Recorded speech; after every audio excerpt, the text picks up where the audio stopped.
नमस्कार। कक्षा 12 वाले छात्र अपना हिंदी का अर्धवार्षिक परीक्षा का पेपर देख लीजिएगा। आपको इस पेपर का फुल सॉल्यूशन इसी वीडियो में मिलने वाला है। इस पेपर का पूर्णांक 80 अंकों का होने वाला है, समय 3 घंटे। तो सबसे पहले आप सभी को यहाँ पर कुछ निर्देश दिए गए हैं, इनको पढ़ लीजिएगा। इनको पढ़ने के बाद इस पेपर का हमारा पहला प्रश्न दिया है, जिसमें सही विकल्प चुनकर लिखना है, जो आपकी परीक्षा में 6 नंबर के आने वाले हैं। तो हमारा पहला सही विकल्प दिया है, सवेरे की तुलना की गई है। तो सवेरे की तुलना किससे की गई है, ये आप सभी को बताकर लिखना है।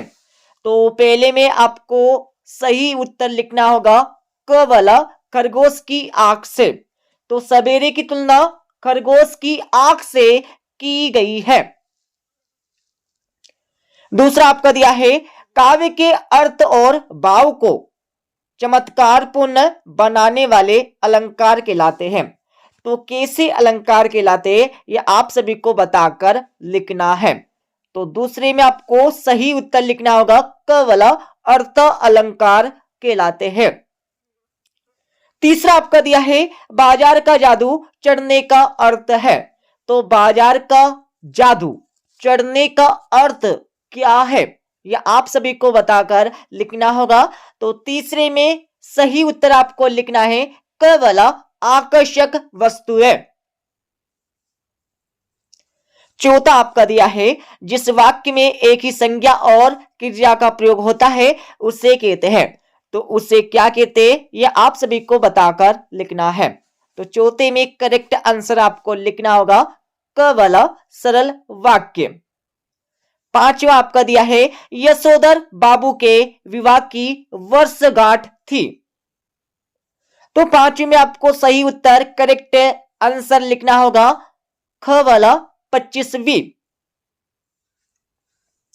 छठा आपका दिया है, संवाद दाताओं के बीच काम के विभाजन को क्या कहते हैं। तो छठे में आपको सही उत्तर लिखना होगा ग वाला, बेट, बेट कहते हैं। तो इस प्रकार से 6 नंबर सही विकल्प के कंप्लीट हो जाएंगे। अब यहां पर दूसरा प्रश्न दिया हमारा, जिसमें रिक्त स्थानों की पूर्ति करके लिखना होगा, जो आपकी परीक्षा में 6 नंबर के आने वाले हैं।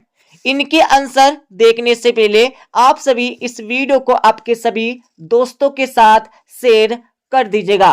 इसके साथ ही आपको इस वीडियो को लाइक कर देना है। और आप सभी कक्षा 12 वाले छात्र इस पेपर को पूरा याद कर लीजिएगा, क्योंकि यह पेपर आपकी परीक्षा में छपने वाला है। आपको YouTube पर बहुत सारे पेपर मिल जाएंगे, पर आपको इस पेपर को पूरा याद करना है। हमने आप सभी को बता दिया है, यह पेपर आपकी परीक्षा में छपने वाला है।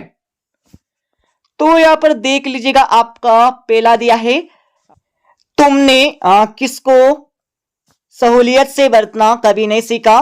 तो पहले में आपको सही उत्तर लिखना होगा भाषा। और दूसरा आपका दिया है, जिनके चारों चरणों में समान मात्राएं हो तो क्या कहलाता है। तो दूसरे में आपको लिखना होगा सममात्रिक छंद कहलाता है। तीसरा आपका दिया है, शीर्ष के वृक्ष होते हैं। तो तीसरे में आपको सही उत्तर लिखना होगा छायादार। चौथा आपका दिया है, हाय में लुट गया वाक्य कैसा है। तो चौथे में आपको सही उत्तर लिखना होगा विस्मया दिबोधक वाक्य। पांचवा आपका दिया है, सौंदल गेकर किस भाषा के शिक्षक थे। तो पांचवे में आपको सही उत्तर लिखना होगा मराठी। छठा आपका दिया है, शब्द शक्ति कितने प्रकार की होती है। तो छठे में आपको लिखना होगा 3 प्रकार की होती है। तो इस प्रकार से रिक्त स्थानों की पूर्ति हो जाएगी। तीसरा प्रश्न दिया हमारा, जिसमें सत्य या असत्य बताकर लिखना होगा, जो आपकी परीक्षा में 6 नंबर के आने वाले हैं। तो हमारा पहला दिया है, सीधी बात भाषा के चक्कर में टेढ़ी फंस गई। तो लगा लीजिएगा, बिल्कुल यहाँ पर फंस गई है, तो सत्य हो जाएगा। दूसरा आपका दिया है, माधुर्य गुण में कोमल वर्णों की प्रधानता होती है। तो आई एम श्योर बिल्कुल यहाँ पर होती है, सत्य हो जाएगा। और तीसरा आपका दिया है पहलवान की ढोलक पाठ निबंध विधा में लिखा गया है, तो बिल्कुल नहीं, असत्य हो जाएगा। और चौथा आपका दिया है चिराग तले अंधेरे का अर्थ है चिराग के नीचे अंधेरा, तो बिल्कुल नहीं, असत्य हो जाएगा। और पांचवा आपका दिया है सौंदल गेकर मास्टर कविता बहुत ही अच्छे ढंग से पढ़ाते थे, तो बिल्कुल पढ़ाते थे, सत्य हो जाएगा। और छठा आपका दिया है उल्टा पिरामिड शैली को 2 भागों में बांटा गया है, तो बिल्कुल नहीं, 3 भागों में बांटा गया है, असत्य हो जाएगा। और चौथा प्रश्न देख लीजिएगा जिसमें सही जोड़ी का मिलान करके लिखना होगा, जो आपकी परीक्षा में 7 नंबर की आने वाले हैं।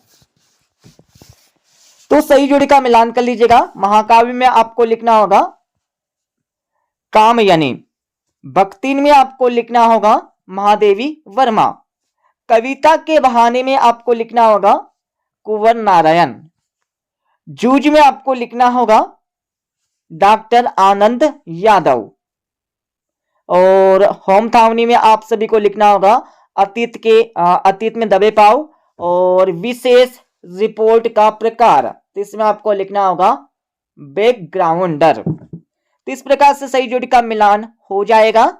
और पांचवा प्रश्न आपका दिया है जिसमें एक वाक्य में इन प्रश्नों के उत्तर आपको देने होंगे, जो आपकी परीक्षा में 7 नंबर के आने वाले हैं।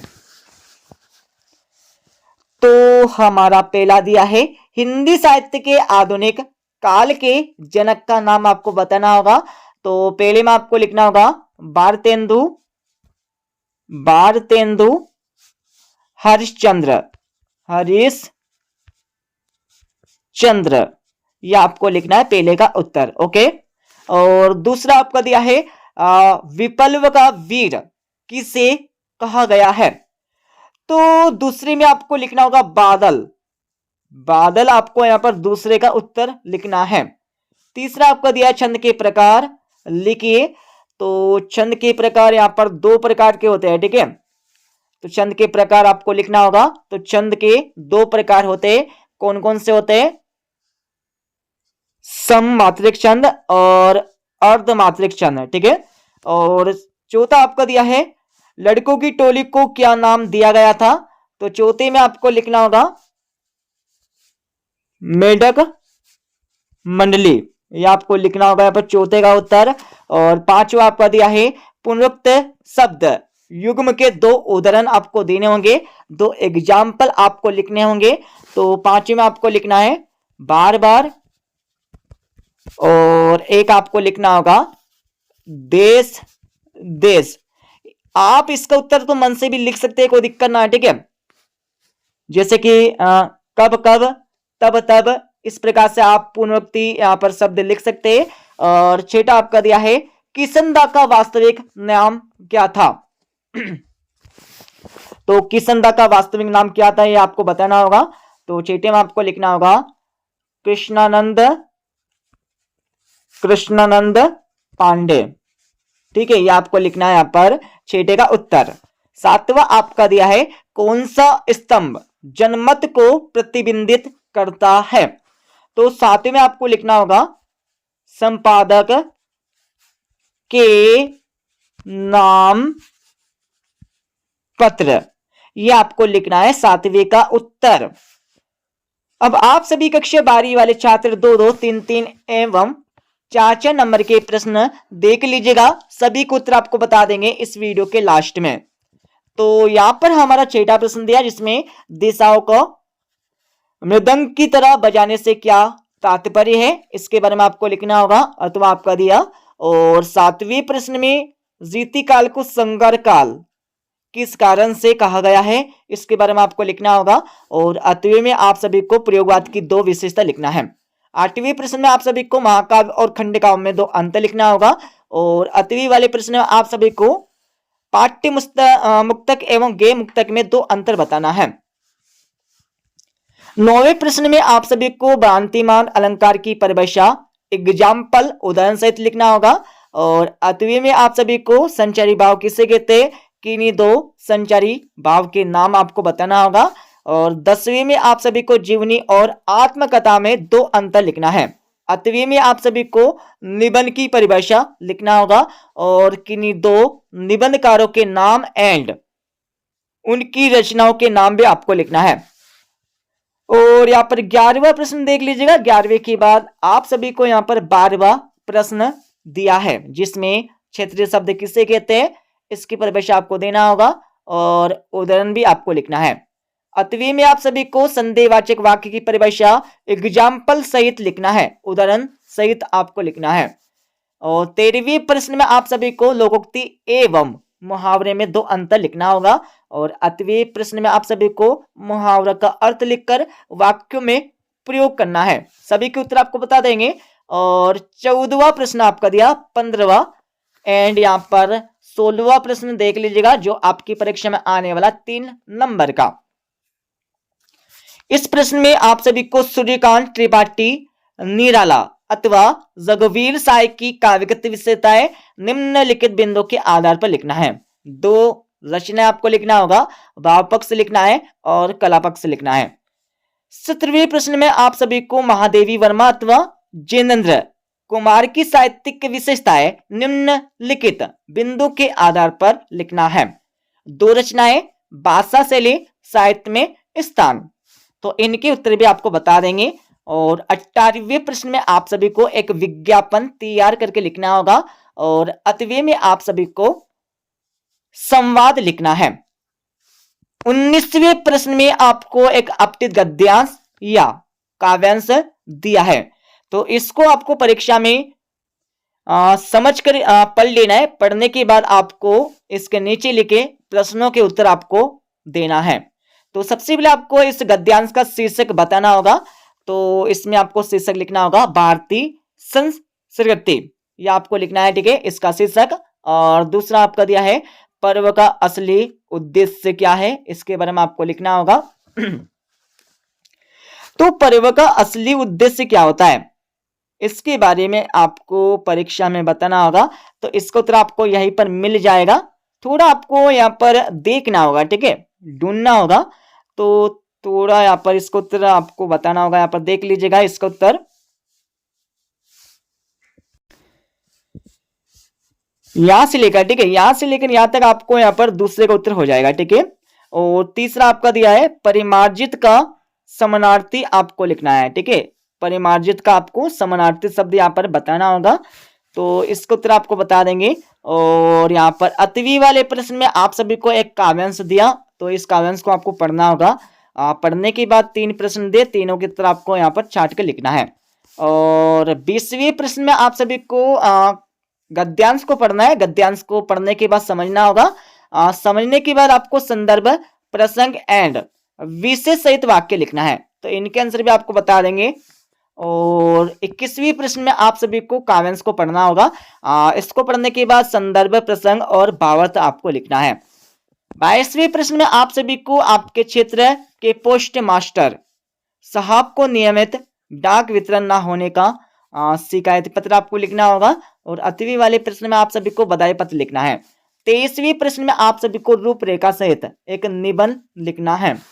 अब मैं इस पेपर का आप सभी को फुल सॉल्यूशन बता देता हूं।